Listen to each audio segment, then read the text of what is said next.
All right, February 4th, end of the day. It's dark out there, so I'm probably late for evening church.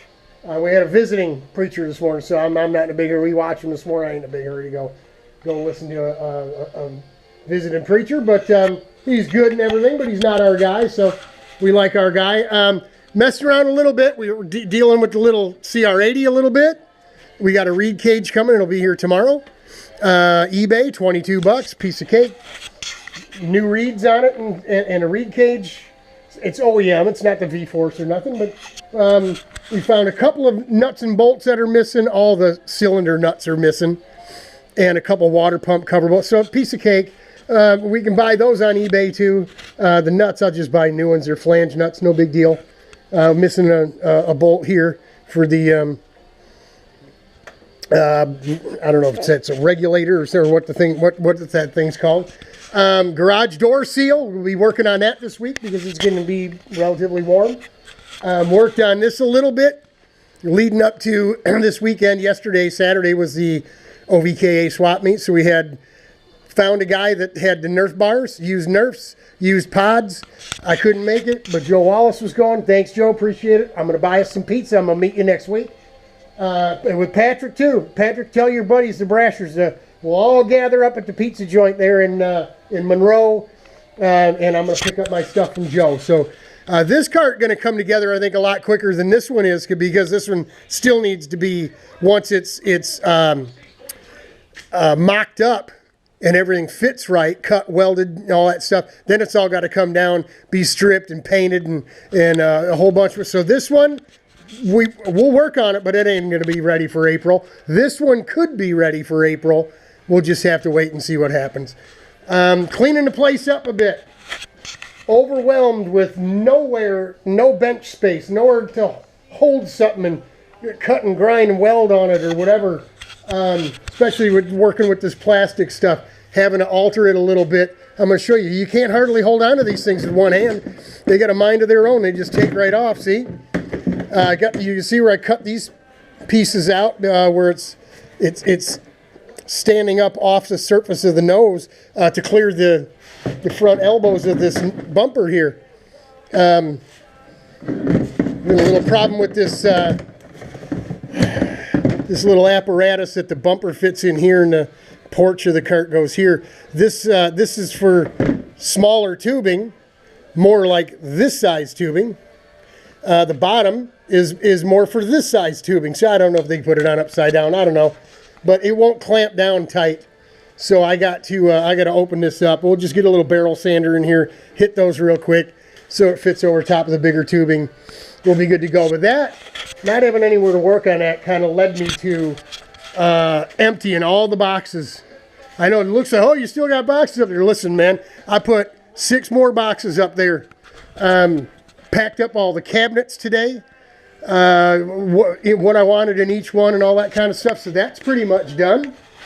Now we just got to work on, I think what we're going to do here is get some baking trays, cookie trays, Glenda, right?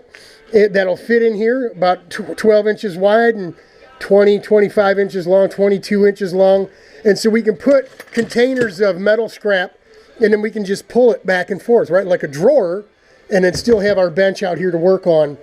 We got all this scrap we're dealing with. There's chromoly, there's aluminum, right? There's big bulk billet round as well.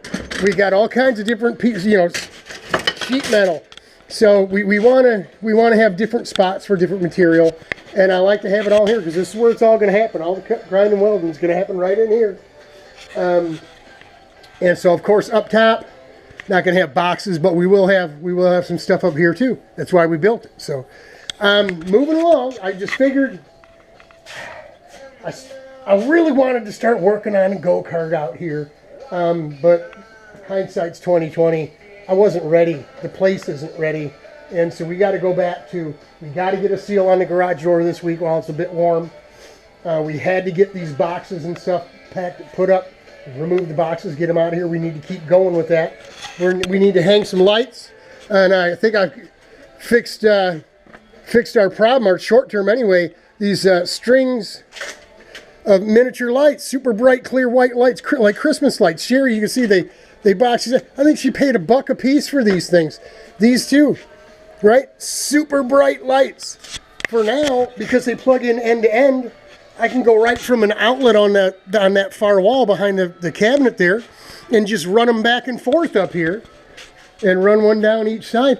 It's temporary, but it'll give me some light, right? It'll give me some light. It's one thing I won't have to worry about getting on right away is the wiring, other than wiring up the 220 box, which is a piece of cake. We're already ready for that. So that's it, folks. Man, pray for me. I need some strength. Pray the Lord will give me some strength to deal with all this. I mean, I know I was bragging about being a one-man show, and look what we've done. Look how far the place has come. But boy, sometimes you look out here and you think, man, I need 5 more of myself. I wish I could clone myself, because having somebody come help you is one thing, but if they don't, they don't think like you.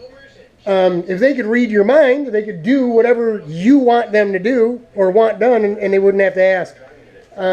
So cloning 5 of myself would be cool, because I wouldn't have to tell them. I wouldn't have to break them in like rookies, right? I'd just be able to send them off on a project, and they know exactly what to do, right? Because they got the same mind.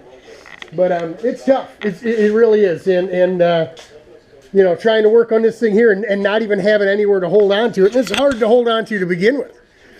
Has really opened my eyes to, hey, it's time. We, a bunch of this stuff we just packed in under the bench. Fuel cans aren't going to stay there where I'm going to be cutting and grinding and welding. But there's only one of me, and there's only so many hours in a day. So we stayed out here all day today. Like I said, it's dark out there. And although it doesn't look like it, we got a lot done. We rearranged and packed up more stuff up there as well. So that's your progress report. We won't call it an update, because we really ain't done a whole heck of a lot since the flood back there. Water's down right where it should be. Plugging away, man. Plugging away. Like I said, when you take a knee tonight, remember me. I'm praying for y'all. Hang in there. It'll get better. I know it will. Sometimes it's a little hard to deal with. Love y'all.